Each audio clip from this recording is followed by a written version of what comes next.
بسم اللہ الرحمن الرحیم لقد جاءكم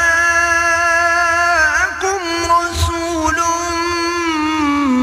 من أنفسكم عزيز عليه ما عنتم حريص عليكم بالمؤمنين رؤوف رحيم نحمده ونصلي على رسوله الكريم اما بعد فقد قال الله تبارك وتعالى كما ورد في سورة النساء اعوذ بالله من الشيطان الرجيم بسم الله الرحمن الرحيم يا ايها الذين آمنوا بالله ورسوله والكتاب الذي نزل على رسوله والكتاب الذي انزل من قبل وقال عز وجل كما ورد في سورة المائدة ليس على الذين آمنوا وعملوا الصالحات جناح فيما طعموا إذا ما اتقوا وآمنوا وعملوا الصالحات ثم اتقوا وآمنوا ثم اتقوا وأحسنوا والله يحب المحسنين وقال عز وجل كما ورد في سورة الحجرات قالت الأعراب آمنا قل لم تؤمنوا ولكن قولوا أسلمنا ولما يدخل الإيمان في قلوبكم صدق الله العظيم وعن عمر بن الخطاب رضي الله تعالى عنه بينما نحن جلوس عند رسول الله صلى الله عليه وسلم ذات يوم إذ طلع علينا رجل شدید بیاض الثياب شدید سواد الشعر لا يرى عليه اثر السفر ولا يعرفه منا احد حتى جلس الى النبي صلى الله عليه وسلم فاسند ركبتيه الى ركبتيه ووضع كفيه على فخذيه وقال يا محمد اخبرني عن الاسلام الى قوله تعالى ثم انطلق الى قوله عليه الصلاة والسلام ثم انطلق فلبثت مليا ثم قال لي يا عمر أتدري من السائل قلت الله ورسوله أعلم قال فإنه جبريل أتاكم يعلمكم دينكم رواه مسلم رحمه الله رب اشرح لي صدري ويسر لي أمري واحلل عقدة من لساني يفقهوا قولي اللهم ربنا الہمنا رشدنا واعذنا من شرور انفسنا اللهم ارنا الحق حقا وارزقنا اتباعه وارنا الباطل باطلا وارزقنا اجتنابه آمین یا رب العالمین۔ آج ہم اللہ کے نام سے حدیث جبرائیل کا مطالعہ شروع کر رہے ہیں۔ اس حدیث کے بارے میں پہلے آپ کو بتا چکا ہوں کہ اسے ام السنہ قرار دیا گیا۔ ام السنہ، سنت کی جڑ، سنت کی بنیاد، جیسے سورہ فاتحہ کو کہا گیا ہے ام القرآن، قرآن مجید کی جڑ اور بنیاد۔ اس حدیث کی عظمت کو عہد حاضر میں دو اشخاص نے پورے طور سے پہچانا ہے، اور وہ دونوں غالباً اب تک اسلام نہیں لائے ہیں۔ ایک امریکی ہے، سفید امریکی، اور ایک اس کی بیوی ہے جو جاپانی ہے۔ امریکی کا نام، کتاب کا انہوں نے 250-300 صفحے پر مشتمل کتاب لکھی ہے اس حدیث میں، اس قدر گہرا مطالعہ کیا ہے۔ جو امریکی ہے مصنف، اس کا نام ہے ولیم سی چٹک، اور اس کی بیوی ہے جاپانی مراٹا۔ ان دونوں نے مل کر کو آتھر کیا ہے اس کتاب کو، ویژن آف اسلام۔ ہمارے ہاں بھی یہ کتاب شائع کی ہے، سہیل اکیڈمی نے، وہ بازار میں مل جاتی ہے۔ جن کا شوق ہو علمی وہ اس کتاب کو حاصل کر کے پڑھے۔ بہرحال ان کے بارے میں ابھی تک اطلاع نہیں ہے کہ انہوں نے اسلام کے قبول کرنے کا اعلان کیا ہو، لیکن میں سمجھتا ہوں کہ ذہناً اور قلباً وہ مسلمان ہیں، اگرچہ انہوں نے ابھی نہ کیا، اور ہو سکتا ہے کہ اس اثنا میں ہماری معلومات کا دائرہ جو ہے ابھی وہاں تک نہ ہو، اور انہوں نے قبول اسلام کا اعلان کر دیا ہو، واللہ عالم۔ یہ حدیث جو ہے یہ احادیث کے 5 کتابوں میں مجموعہ میں شامل ہے اور 5 صحابہ سے مروی ہے۔ ان میں جو متفق علیہ روایت ہے وہ حضرت ابو ہریرہ رضی اللہ تعالی عنہ سے ہے، لیکن جو مقبول ترین روایت ہے وہ ہے جس کا ابتدائی حصہ اور آخری حصہ میں نے ابھی آپ کو پڑھ کر سنایا ہے۔ اس کے راوی حضرت عمر ہیں رضی اللہ تعالی عنہ، اور یہ مسلم شریف میں ہے۔ اس کے علاوہ حضرت عبداللہ ابن عباس رضی اللہ تعالی عنہما سے یہ مسند احمد میں مروی ہے رحمہ اللہ۔ حضرت عبداللہ ابن عمر رضی اللہ تعالی عنہما سے 4 طرق سے مروی ہے۔ ابو عامر اشعری رضی اللہ تعالی عنہ سے یہ مسند احمد میں آئی ہے، اور حضرت ابو ہریرہ سے جیسا کہ میں نے آپ کو بتایا رضی اللہ تعالی عنہ، یہ بخاری اور مسلم دونوں میں آئی ہے، متفق علیہ وہ ہے۔ لیکن بعض صحابہ ہیں جن کے بارے میں کہا جاتا ہے فقہائے صحابہ، تو یہ دین کا فہم اور دین کی سمجھ گہرائی میں، اس میں ظاہر بات ہے صحابہ برابر تو نہیں تھے، فرق مراتب تھا۔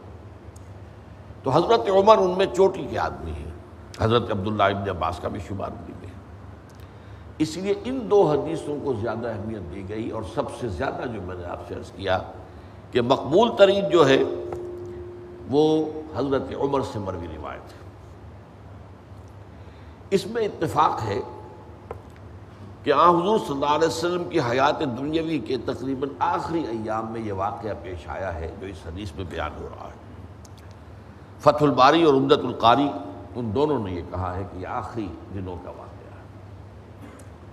اس حدیث کا ہمارے علماء میں سے مولانا بدر عالم میرٹھ ہی رحمۃ اللہ علیہ، مہاجر مدنی، ان کا پھر انتقال مدینہ منورہ میں ہوا ہے، ان کی کتاب ترجمان السنہ، اس میں تفصیل کے ساتھ یہ طرق جو میں نے بیان کیے ہیں، فلاں صحابی سے راوی ہے فلاں کتاب میں، اس کا متن کیا ہے، فلاں صحابی سے روایت ہے فلاں کتاب میں، اس کا متن کیا ہے، تو اس کی تفصیلات وہاں سے معلوم ہو جائیں گی۔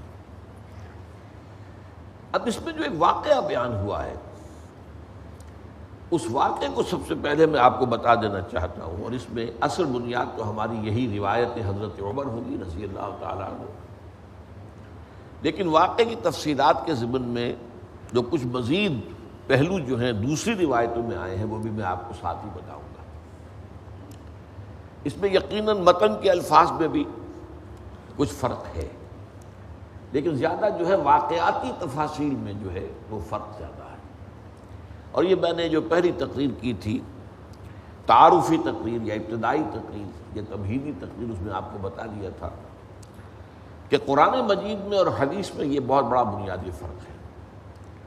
قرآن وحی جلی پر مبنی ہے، وحی جلی پر مشتمل ہے، اور وہ باللفظ ہے، وربل ریولیشن ہے، الفاظ اللہ کے۔ لیکن حدیث نبوی بھی اگرچہ وحی پر مبنی ہے، اس کو وحی خفی کہتے ہیں، لیکن اس کے الفاظ متفق علیہ نہیں ہیں، محفوظ نہیں ہے، اس میں راویوں کے بیان میں لفظی طور پر فرق ہو جاتا ہے، کوئی ترتیب کے اندر بھی فرق ہو جاتا ہے۔ اور اس کی میں نے مثال دی تھی کہ ابھی آپ کوئی چند جملے کسی محفل میں بولیے اور پھر تھوڑی دیر کے بعد اس محفل کے شرکاء سے پوچھیے میں نے کیا کہا تھا، تو اس تمام کے بیان کے اندر جو ہے کچھ نہ کچھ فرق ہوگا، تھوڑا تھوڑا فرق ہوگا۔ تو یہ حدیث جو ہے اپنے ایسنس کے اعتبار سے، اپنے ہدف اور مضمون کے اعتبار سے تو متفق علیہ ہے، کوئی شک نہیں، کوئی اختلاف نہیں، لیکن لفظی طور پر فرق موجود ہے، متن میں بھی اور واقعے کی تفصیلات میں بھی۔ اب یہ کہ یہ روایت عمر رضی اللہ تعالیٰ عنہ سے ہم اس کا ترجمہ کر رہے ہیں۔ حضرت عمر فرماتے ہیں رضی اللہ تعالیٰ عنہ، بینما نحن جلوس عند رسول اللہ ذات یوم، اسی اثناء میں کہ ایک دن ہم رسول اللہ صلی اللہ علیہ وسلم کے پاس بیٹھے ہوئے تھے، مجلس ہے، اب تصور سے دیکھیے یہ واقعہ کچھ ایسا ہے کہ آپ چشم تصور سے دیکھ سکتے ہیں اس واقعے کو، اور اس کو پڑھتے ہوئے تھوڑی دیر کے آپ تھوڑی دیر کے لیے اپنے آپ کو اس ماحول کا جز سمجھیں۔ بینما نحن جلوس عند رسول اللہ صلی اللہ علیہ وسلم ذات یوم، اسی اثنا میں کہ ایک دن ہم بیٹھے ہوئے تھے نبی اکرم صلی اللہ علیہ وسلم کے پاس، اذ طلع علینا رجل شدید بیاض الثیاب شدید سواد الشعر، کہ اچانک ایک شخص نمودار ہوا،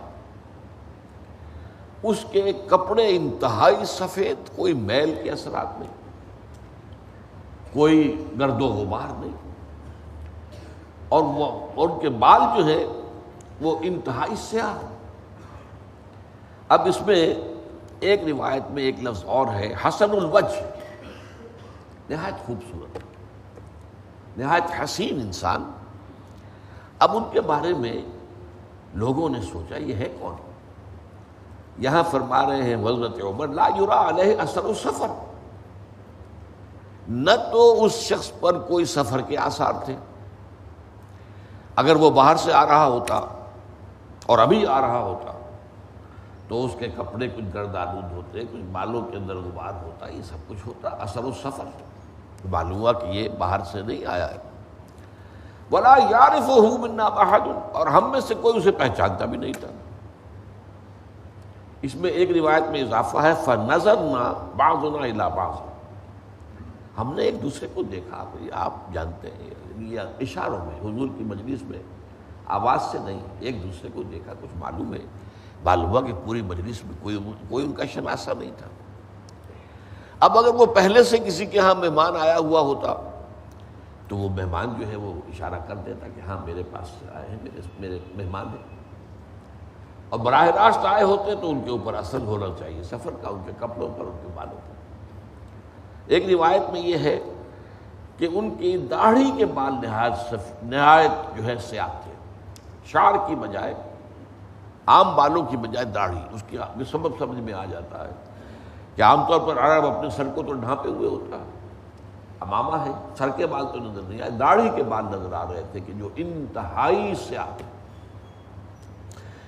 فجلس الی النبی، لیکن یہاں ایک تفسیر ایک اور روایت میں ہے، قال یا رسول اللہ آتیک، اس نے کہا اے اللہ کے رسول کیا میں حاضر ہو جاؤں، کیا مجھے اجازت ہے، میں آپ کے پاس آنا چاہتا ہوں۔ قال نعم، حضور نے فرمایا ہاں آؤ، بلکہ لوگوں سے کہا ادنہ، اسے قریب آنے دو، تو معلوم ہوتا ہے کہ مجمع جو ہے وہ چھٹ گیا ہوگا کہ راستہ بنا دیا جائے، حضور کا حکم ہے کہ اسے قریب آنے دو۔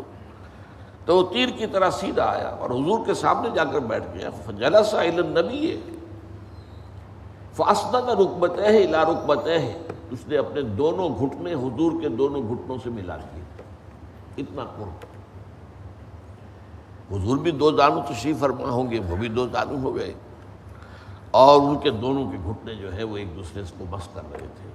وَوَضَعَ كَفَّيْهِ عَلَى فَخِذَيْهِ، اور اس نے اپنی دونوں ہتھیلیاں، اب دو ترجمے ہو سکتے ہیں، اپنے رانوں پر رکھ لی، اپنے زانوؤں پر، یا حضور کے زانوؤں پر رکھ لی۔ فَخِذَيْهِ میں ضمیر جو ہے وہ دونوں کی طرف جا سکتی ہے، لیکن یہ کہ دوسری روایت میں وضاحت ہے کہ علی رکبتہ النبی صلی اللہ علیہ وسلم، اس نے اپنی دونوں ہتھیلیاں ٹکا دی حضور کے زانوؤں پر۔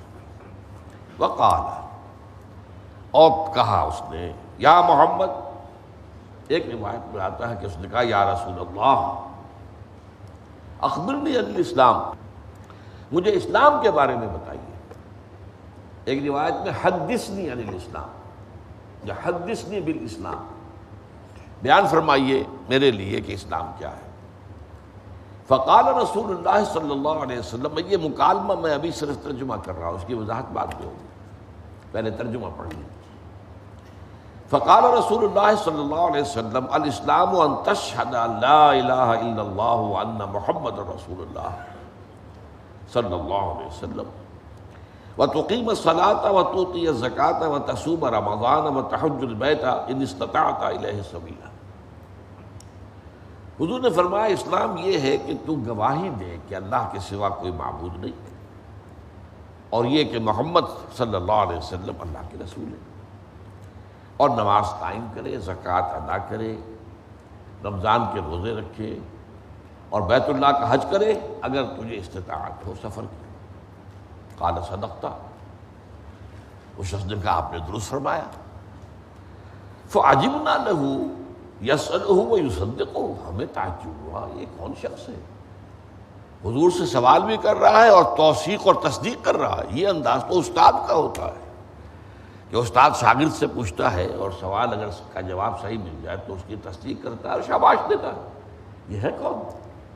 لیکن بہرحال خاموش ہے کہ یہ معاملہ صورتحال جب حضور خود اس کو برداشت کر رہے ہیں اور گویا کہ آپ کی اجازت شامل ہے وہ جو کچھ کر رہا ہے اس کے لیے، تو فعجبنا له يسأله ويصدقه، ہمیں تعجب ہوا، سوال کر رہا ہے اور پھر تصدیق کر رہا ہے۔ قال فأخبرني عن الإيمان، پھر اس نے کہا کہ اب مجھے بتائیے ایمان کیا ہے۔ قال ان تؤمن بالله وملائكته وكتبه ورسله واليوم الآخر وتؤمن بالقدر خیرہ وشرہ۔ قال صدقت، حضور نے فرمایا ایمان یہ ہے کہ تو یقین رکھے اللہ پر اور اس کے فرشتوں پر اور اس کی کتابوں پر اور اس کے رسولوں پر اور قیامت کے دن پر اور قدر کہ جو شے بھی دنیا میں خیر یا شر کسی پر وارد ہوتا ہے وہ اللہ کی طرف سے ہے۔ تؤمن بالقدر خیرہ وشرہ۔ قال صدقت، اس شخص نے پھر کہا صحیح کہا آپ نے، درست فرمایا۔ قال فاخبرنی عن الاحسان، اس کے بعد اس نے سوال کیا اب مجھے بتائیے احسان کیا ہے۔ قال ان تعبد اللہ کانک تراہ فإن لم تکن تراہ فإنہ یراک، اس کیفیت میں اللہ کی بندگی کرنا گویا کہ تم اسے دیکھ رہے ہو۔ اب اس میں دو روایتوں میں تعبدہ کی بجائے دو الفاظ آئے ہیں متبادل۔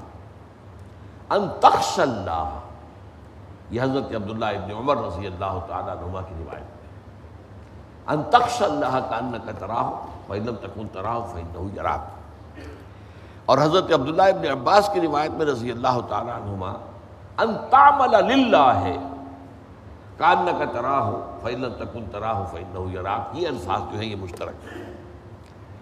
احسان یہ ہے کہ تو بندگی کرے اللہ کی، یا ڈرے اللہ سے، یا عمل کرے اللہ کے لیے، محنت کرے، بھاگ دوڑ کرے، جد و جہد کرے، اس کیفیت میں کہ گویا کہ تم اللہ کو دیکھ رہے ہو، اس یقین کی کیفیت کے ساتھ۔ فإن لم تکن تراہ، کیونکہ اگر تم اسے نہیں دیکھ رہے فإنہ یراک، وہ تو تمہیں دیکھ رہا ہے۔ اس حوالے سے یہ احسان کی ڈیفینیشن آ گئی۔ قال فاخبرنی عن الساعہ، اب اس نے کہا مجھے قیامت کے بارے میں بتائیے۔ قال ما المسؤول عنها بعالم من السائل، حضور نے فرمایا جس سے پوچھا جا رہا ہے، جس سے سوال کیا جا رہا ہے، وہ پوچھنے والے سے زیادہ نہیں جانتا قیامت کے بارے میں۔ اور ایک روایت میں آتا ہے کہ یہاں حضور نے فرمایا فی خمس لا یعلمہن الا اللہ، یہ تو ان 5 چیزوں میں سے ہے جس کا علم اللہ کے سوا کسی کو نہیں۔ اور پھر حضور نے وہ آیت پڑھی ثم تلا النبی صلی اللہ علیہ وسلم، یہ سورہ لقمان کے آخر میں ہے، ان اللہ عندہ علم الساعہ وینزل الغیث ویعلم ما فی الارحام وما تدری نفس ماذا تکسب غدا وما تدری نفس بأی ارض تموت ان اللہ علیم خبیر۔ اللہ تعالیٰ ہی ہے جس کے پاس قیامت کا علم ہے کہ وہ کب آئے گا، وہی ہے جو بارش برساتا ہے، وہی ہے جو جانتا ہے کہ ماؤں کے پیٹوں میں کیا ہے، اور کسی انسان کو، کسی ذی نفس کو یہ معلوم نہیں ہے کہ وہ کل کیا کمائی کرے گا، کل کوئی نیکی کمائے گا یا بدی کمائے گا، یا دنیا کی کمائی کے اعتبار سے بھی کیا پتہ۔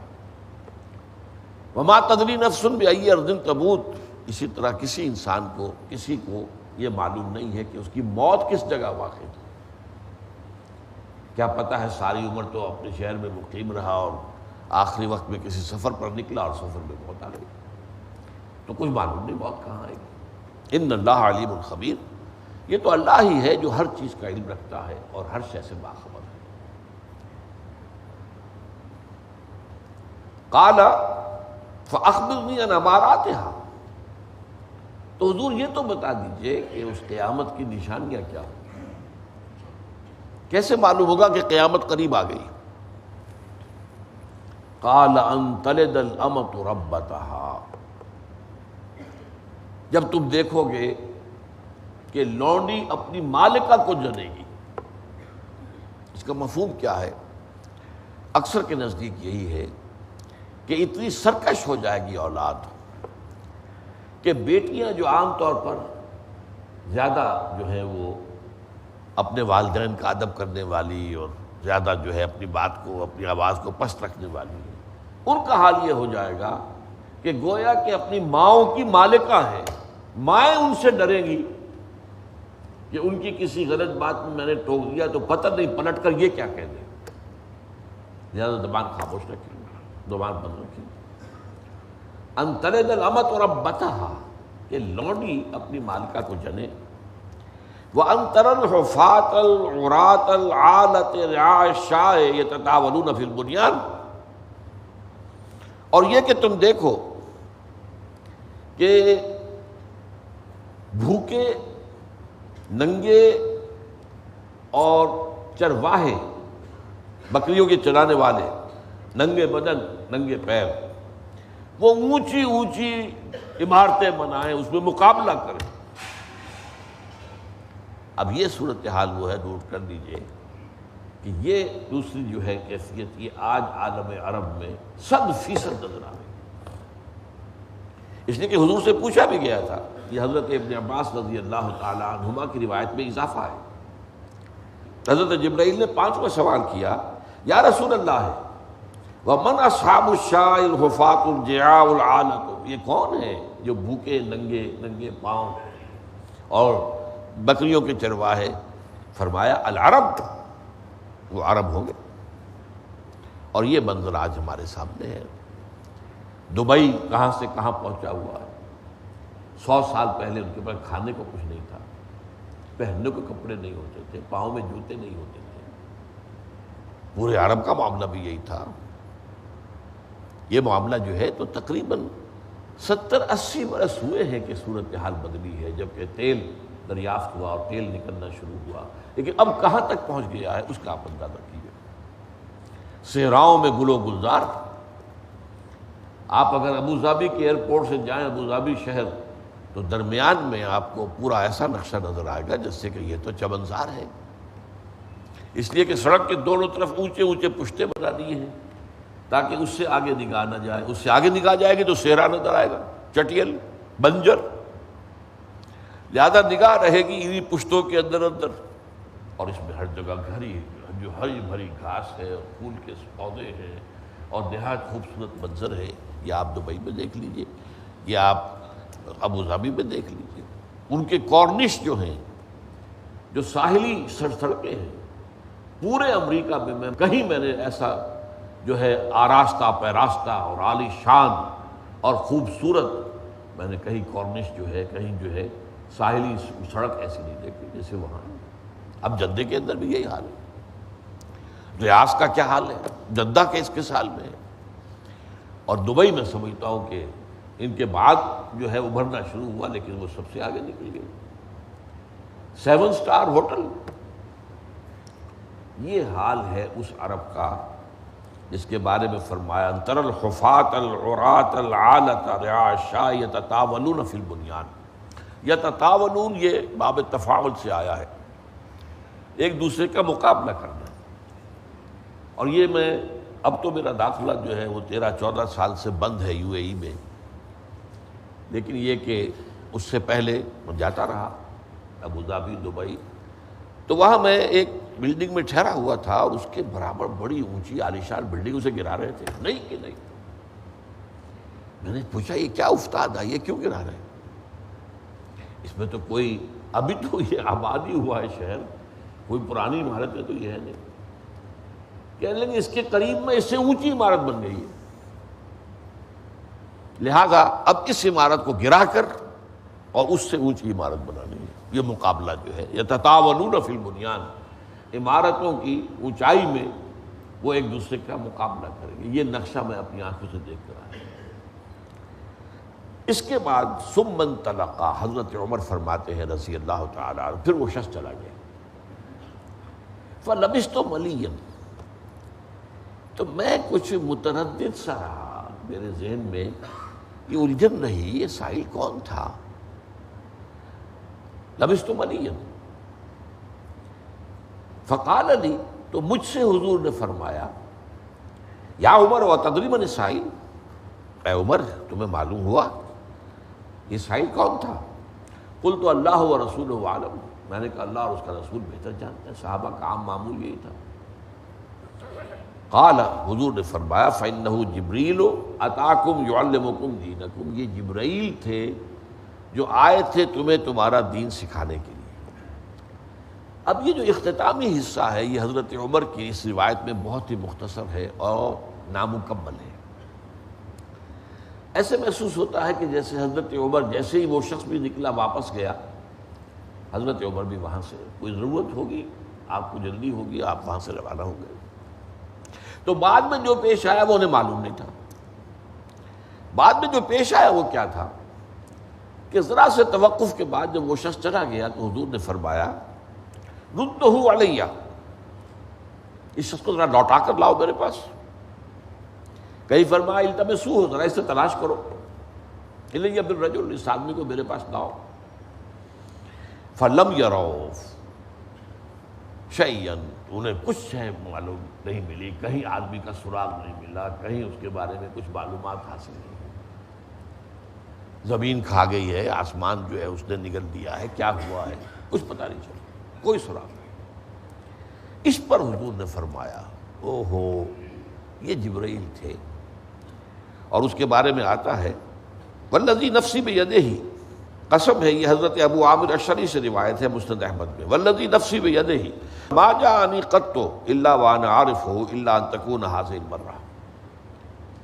اس ہستی کی قسم جس کے ہاتھ میں میری جان ہے، کبھی ایسا نہیں ہوا کہ جبرائیل میرے پاس آئے ہوں مگر میں ان کو پہچان لیتا تھا.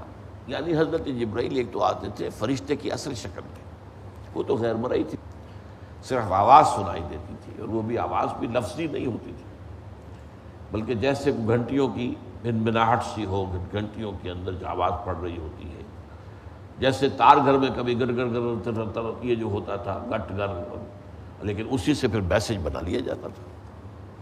تو اس طرح کی آواز آتی تھی، اور اس کے ساتھ ہی وہ الفاظ کے ساتھ ہی مفہوم حضور کے قلب پر اتر جاتا تھا.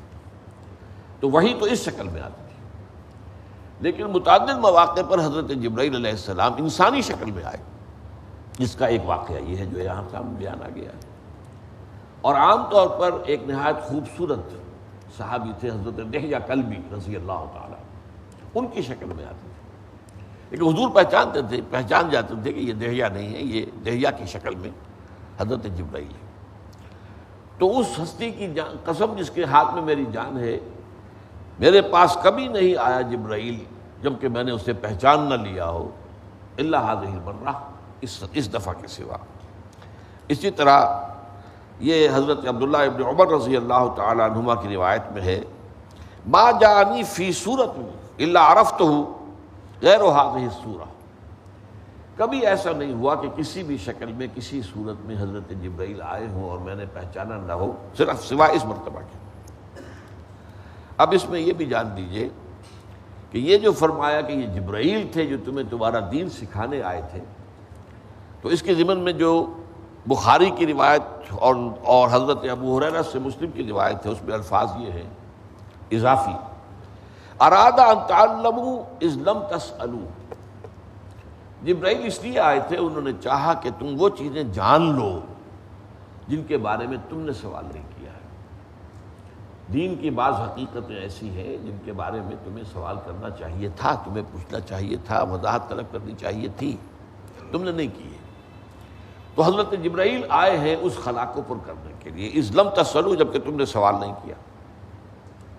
دوسرے یہ کہ عبداللہ ابن عمر رضی اللہ تعالی عنہما کی روایت میں یہ الفاظ بھی ہے، ما رأینا رجلا اشد توقیرا لرسول اللہ من ھذا الرجل، ہم نے نہیں دیکھا کسی انسان کو کہ وہ اتنی عزت کرتا ہو اللہ کے رسول کی جتنی کہ وہ شخص کر رہا ہے۔ کأنہ یعلم رسول اللہ صلی اللہ علیہ وسلم، ایسے محسوس ہوتا تھا کہ یہ تو حضور سے واقف ہے، حضور کو جانتا ہے، حضور کے مرتبے سے واقف ہے، حضور کے نبوت و رسالت سے واقف ہے۔ تو یہ میں نے آپ کے سامنے واقعہ رکھ دیا، ابتدا اس کی کیا تھی اور انتہا کیا ہوا ہے، اور اس میں یہ کہ حضرت عمر نے جو فرماتے ہیں کہ میں فلبثت ملیا، تو میں ذرا متردد رہا، اور اس میں روایات میں آتا ہے 2 یا 3 دن کے بعد ہو سکتا ہے کہ حضرت عمر کی ملاقات، حضور کی خدمت میں حاضری اس کے بعد 2 دن بعد 3 دن بعد ہوئی، کیونکہ عام طور پر یہ معلوم ہے کہ حضرت عمر نے ایک انصاری صحابی کے ساتھ معاہدہ کیا ہوا تھا، دکان تھی مشترک، ایک دن تم بیٹھو دکان پر، میں حضور کی صحبت میں رہوں گا، اگلے دن میں بیٹھوں گا دکان پر اور تم حضور کی صحبت سے فیض یاب ہونا، یہ تقسیم کار تھی۔ تو اگلے دن شاید وہ اپنے اس معاہدے کی وجہ سے نہیں آئے، اور اس کے بعد ایک اور دن ہو سکتا ہے کہ وہ کسی اور مصروفیت کی وجہ سے نہیں آئے۔ اب جب آئے تو حضور صلی اللہ علیہ وسلم نے حضرت عمر کے چہرے پر پڑھ لیا کہ یہ کچھ متردد سے ہے، کوئی تشویش میں ہے، تو حضور نے خود پوچھا، یا عمر اتدری من السائل، اے عمر تمہیں معلوم ہوا یہ سائل کون تھا؟ قلت اللہ ورسولہ اعلم، تو حضرت عمر نے فرمایا اللہ اور اس کے رسول بہتر جانتے ہیں۔ قال فإنہ جبریل اتاکم یعلمکم دینکم، یہ جبرائیل تھے جو آئے تھے تمہیں تمہارا دین سکھانے کے لیے، اور میں نے بتا دیا بخاری کی روایت میں یہ بھی ہے کہ اذ لم تسألوا، جب کہ تم نے سوال نہیں کیا۔ اب اس میں جو 4 سوال آئے ہیں جن کے جوابات حضور نے دیے، ان میں ایک بات نوٹ کیجئے، اہم ترین سوال پہلے 2 ہیں، ایمان کیا ہے، اسلام کیا ہے، اور روایات کے اندر بھی یہ اختلاف ہے۔ ابن عمر کی روایت میں پہلا سوال تھا ایمان کے بارے میں، دوسرا سوال تھا اسلام کے بارے میں، یہ میں بعد میں عرض کروں گا، اور حضرت عمر کی روایت میں پہلا سوال تھا، اور اکثر اور دوسری روایات میں اکثر میں سب میں مشترک بات یہ ہے کہ پہلا سوال تھا اسلام کے بارے میں، دوسرا سوال تھا ایمان کے بارے میں۔ یہ جو اسلام اور ایمان کے ضمن میں سوال ہے، یہ انتہائی اہم سوال ہے، جس کی میں ابھی وضاحت کروں گا آپ کے سامنے۔ تیسرا سوال جو ہے وہ بھی بہت اہم ہے، وہ خاص طور پر روحانیت کے ضمن میں، جس کا موضوع ہمارے ہاں تصوف جو ہے، جس کا موضوع بن گیا ہے روحانیت، اس کے ضمن میں صحیح روش کیا ہونی چاہیے دین میں، اس کو بیان کیا گیا۔ اس لیے کہ ظاہر بات ہے کہ بعد میں دین میں جو خرابیاں پیدا ہوئی ہیں وہ 3 گوشوں سے ہوئی ہیں۔ حضرت عبداللہ ابن مبارک رحمۃ اللہ علیہ صحابی نہیں تھے، تابعی بھی نہیں تھے، تبع تابعی تھے، لیکن بہت نیک مجاہد انسان۔ ان کا ایک شعر ہے، وما افسد الدین الا الملوک ورہبان سوء واحبارها، واحبار سوء ورہبانها، دین میں فساد جو ہے وہ 3 طرف سے آتا ہے یا آیا ہے، یعنی معلوم ہوتا ہے کہ دور خلافت راشدہ کے مقابلے میں تو اس دور میں بھی فساد آ چکا تھا۔ اب یہ ریلیٹیو بات ہے، ایک آج کا دور ہے، فساد جس انتہا کو پہنچا ہے، ظہر الفساد فی البر والبحر بما کسبت ایدی الناس، بحر و بر میں فساد ہے، فتنہ ہے، لیکن ظاہر بات ہے کہ دور خلافت راشدہ کے بعد اس میں جو ہے کمتری جو آتی رہی ہے، کمی جو آتی رہی ہے، تو پھر ان دوروں کے اندر بھی جو حساس لوگ تھے انہیں فتنہ محسوس ہو رہا تھا، فساد محسوس ہو رہا تھا، لیکن یہ کہ اس کی سورس کیا ہے، وما افسد الدین الا الملوک، یا تو بادشاہ سلاطین وہ دین میں ہیرا پھیری کرواتے ہیں اپنے مفادات کے لیے، اور یا یہ کہ احبار و سوئن علماء سوء، دین فروش علماء، فتویٰ فروش علماء، جو اصل میں اپنے دین کو اور اپنے علم کو کمائی کا ذریعہ بناتے ہیں، طالب دنیا، احبار و سوئن ورہبانھا، ان کے راہب، یہ رہبانیت جب آتی ہے تو یہ بھی دین کے اندر فتور اور فساد پیدا کرتا ہے۔ اسی کو علامہ اقبال نے اپنے ایک شعر میں کہا ہے، باقی نہ رہی تیری وہ آئینہ ضمیری، اے کشتہ ملائی و سلطانی و پیری، کہ اے مسلمان جو آج 3 طرف سے تجھے زخم لگے ہیں، کشتا ہے تو، ان کا زخم خوردہ ہے، اس وہ 3 ہے ملائی و سلطانی و پیری۔ ایک تو یہ پروفیشنلزم، مذہبی پروفیشنلزم، ملا مذہبی پروفیشنل، اور سلطان بادشاہ ملوکیت، اور پیری مریدی، اس کے جو بھی اس وقت حالات ہیں اللہ ماشاءاللہ۔ اور چوتھا سوال جو ہے اگرچہ اس کی عملی اہمیت کوئی نہیں ہے، وہ علامات قیامت میں سے 2 باتیں ایسی بتائی گئی ہیں کہ جو روز و روشن کی طرح آج ہمارے سامنے آ چکی ہیں، اس لیے کہ حضور نے خود فرمایا ہے انما بعثت انا بساعۃ و کہاتین، یہ دونوں انگلیاں آپ نے جوڑ دی صلی اللہ علیہ وسلم، مجھے جو بھیجا گیا ہے تو اس طرح سے کہ میرے اور قیامت کے درمیان اتنا قرب ہے جتنا ان دو انگلیوں میں ہے، کوئی بوجھ نہیں، کوئی فصل نہیں، میں آخری رسول، تم آخری امت، اب قیامت آئے گی، کوئی اور نبی نہیں آئے گا، کوئی اور کتاب نہیں آئے گی، کوئی اور رسول نہیں آئے گا، کوئی اور امت جو ہے وہ اٹھے گی نہیں۔ تو گویا کہ اصل میں حضور کی بعثت ہی فی نفس ہی علامات قیامت میں سے شمار کی گئی، لیکن اس کے بعد یہ ہے کہ پھر چھوٹی علامتیں، بڑی علامتیں، ان پر جو ہے جو احادیث کے مجموعے ہیں ان میں پورے باب ہیں، تو علامات جو ہیں چھوٹی بھی ہیں بڑی بھی ہیں، اور اس میں یہ کہ کتاب و علامات الساعہ، یہ کتاب جو ہے وہ مل جائے گی آپ کو، علامات الساعہ قیامت کی نشانی، اور یہ آپ کو احادیث ملے گی۔ تو جیسا کہ میں نے عرض کیا کہ یہ 2 حدیثیں جو ہیں، یہ 2 جو علامات ہیں، یہ تو تمام و کمال ظاہر ہو چکے ہیں، اور آج کی سرکشی بالعموم، اور نمبر 2 یہ کہ وہ جو عرب حضور نے وضاحت کر دی، جب 5واں سوال کیا ہے حضرت جبرائیل نے، یہ جو آپ نے جن کو کہا ہے اصحاب الشاء والحفاۃ والجیاع والعالۃ، یہ بھوکے ننگے اور بکریوں کو چرانے والے ننگے پاؤں، یہ کون ہوں گے؟ فرمایا عرب، اور وہ عرب کے اندر آپ کو نظر آ رہا ہے، جزیرہ نما عرب کا مشرقی ساحل دیکھ لیجئے، اس کا مغربی ساحل دیکھ لیجئے، جنوبی ساحل کے ساتھ صحرا ہے، وہاں آبادی اور وہ ہے ہی نہیں، وہ تو جو علاقہ ہے وہ بحران، اسے الربع الخالی کہتے ہیں، یہ خالی ہے، وہاں نہ کوئی انسان ہے نہ کوئی نباتات ہیں، اس میں تو ایسا ریت بھی ایسی ہے کہ جس پر کوئی شے ٹھہر ہی نہیں سکتی، وہ سیدھی نیچے جاتی، ریت ایسی نہیں ہے جیسی ریت کے اوپر اونٹ چل رہا ہے، انسان چل رہے ہیں، تھوڑا سا پاؤں دھستا ہے، لیکن بس اتنا ہی ہے کہ تھوڑا آپ کو تکلیف ہو جائے گی پاؤں ذرا نکال کر چلنے میں، لیکن اس میں آپ دھستے تو نہیں چلے جائیں گے۔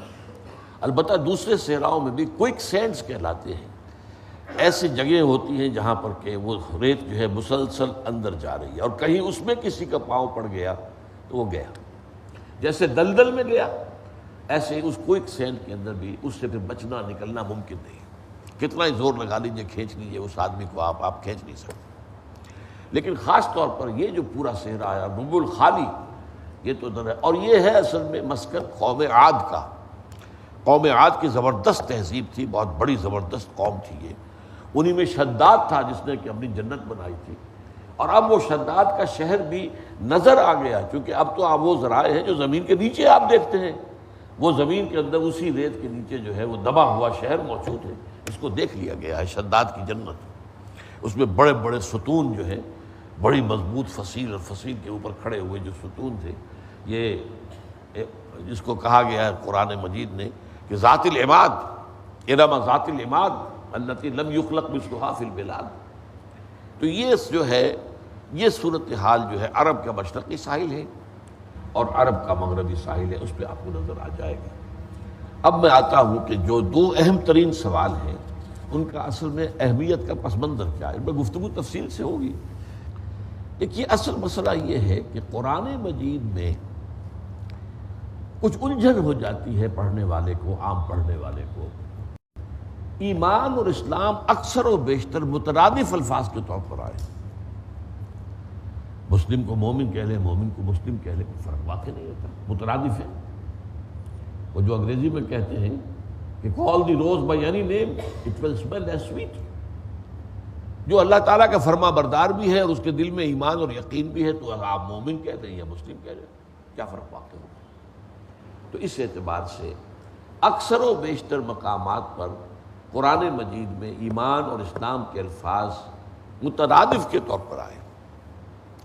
لیکن ایک مقام جو میں نے ابتدا میں تلاوت کی آیت سورہ حجرات کی ایسا ہے اور بڑا کلیئر، وہاں ایمان بمقابلہ اسلام ایک دوسرے کی ضد اور نفی بھی مؤقت ہے۔ قالت الاعراب آمنا قل لم تؤمنوا ولكن قولوا اسلمنا ولما يدخل الايمان في قلوبكم۔ یہ بدو دعویٰ کر رہے ہیں کہ ہم ایمان لے آئے، اے نبی ان سے کہہ دیجئے تم ہرگز ایمان نہیں لائے۔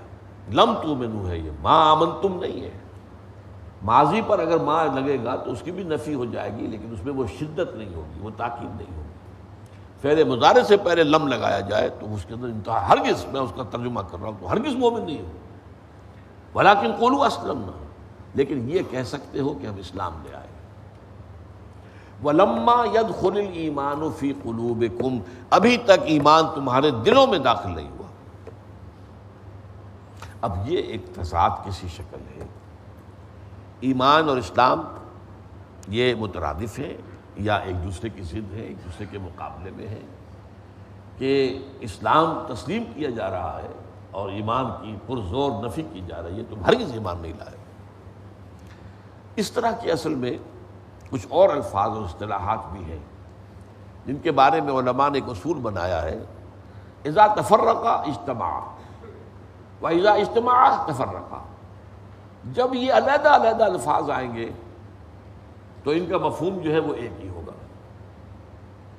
مومن مسلم علیحدہ علیحدہ آ رہے ہیں تو مختلف مقامات، ایمان اسلام مختلف مقامات۔ وَإِذَا اجْتَمَعَ تَفَرَّقَ، جب ایک مقام پر آئیں گے تو ان میں تفرقہ ہو جائے گا، اس کے معنی بدل جائیں گے، اسلام کے اور ہوں گے، ایمان کے اور ہوں گے۔ یہی معاملہ نبی اور رسول کا ہے، اذا تفرقا اجتماع واذا اجتماع تفرقا۔ جب علیحدہ علیحدہ ذکر ہو رہا ہوگا تو وہاں پر نبی کو رسول کہہ دو، رسول کو نبی کہہ دو، کوئی فرق واقع نہیں ہے۔ لیکن جہاں ایک جگہ مقابلے میں آئے گا تو نبی اور رسول کا فرق واضح ہو جائے گا۔ تو پہلی بات تو یہ ہے کہ اس سے جو ایک الجھن پیدا ہو رہی تھی اس کا حل جو ہے وہ مطلوب تھا۔ نمبر 2، احادیث نبویہ میں ایسی حدیثیں موجود ہیں کہ جن سے انسان کے عمل پر اس کے ایمان کی نفی کی گئی۔ مثلا لا یزنی الزانی حین یزنی وہو مومن، کوئی زانی حالت ایمان میں زنا نہیں کر سکتا۔ ولا یسرق سارق حین یسرق وہو مومن، کوئی چور حالت ایمان میں چوری نہیں کر سکتا۔ جب وہ یہ کام کر رہا ہے ایمان اس کے دل میں نہیں ہے، ایمان ہو اور پھر چوری ہو، ایمان ہو اور پھر زنا ہو۔ ولا یشرب الخمر حین یشرب وہو مومن، اور نہ ہی کوئی شرابی حالت ایمان میں شراب پیتا ہے۔ اس وقت بعض احادیث میں پھر وضاحت ہے کہ ایمان اس کے دل سے نکل کر وہ ایک پرندے کے مانند جو ہے چکر لگاتا رہتا ہے۔ تو ایک منطقی بات تو یہ ہونی چاہیے کہ توبہ کرے تو واپس آئے، لیکن علماء کا اس میں ایک اتفاق ہے تقریباً کہ اس عمل سے فارغ ہو جاتا ہے تو پھر ایمان اس کے دل میں آ جاتا ہے۔ لیکن اس سے ایک بات ثابت ہو گئی کہ گناہ کبیرہ سے گویا کہ ایمان کی نفی ہے۔ یہ وہ چیز ہے کہ جس سے بہت بڑی گمراہی پیدا ہوئی۔ چنانچہ سب سے بڑا گمراہ فرقہ یا جماعت یا گروہ جو پیدا ہوا اسلام میں، خوارج، وہ اسی بنیاد پر ہوا۔ گناہ کبیرہ کا مرتکب کافر ہو گیا، جب کافر ہو گیا تو اس کی جان اور مال مباح ہے، مرتد ہے، قتل کر دیا جائے گا، اس کا مال آپ لے لیں گے، وہ مال غنیمت ہوگا، اس کی عورتیں تمہارے لیے مباح ہو جائیں گی، تمہاری لوڈیاں بن جائیں گی۔ یہ خوارج کا فتنہ بہت زبردست فتنہ تھا، بہت زبردست فتنہ تھا۔ حضرت علی کے زمانے میں پیدا ہو گیا لیکن بعد میں بڑھتا چلا گیا۔ تو یہ جو غلط فہمی پیدا ہوئی ہے اصل میں یہ اسی سے ہوئی، ان احادیث سے۔ اور اس میں تو یہاں تک حدیث میں آتا ہے، یعنی ایک تو گناہ کبیرہ ہے، ایک ہے سوء خلق، انسان کے اخلاق کی کمی، سوء اخلاق۔ فرمایا لا یؤمن واللہ لا یؤمن واللہ لا یؤمن، خدا کی قسم وہ شخص مومن نہیں ہے، خدا کی قسم وہ شخص مومن نہیں ہے، خدا کی قسم وہ شخص مومن نہیں ہے۔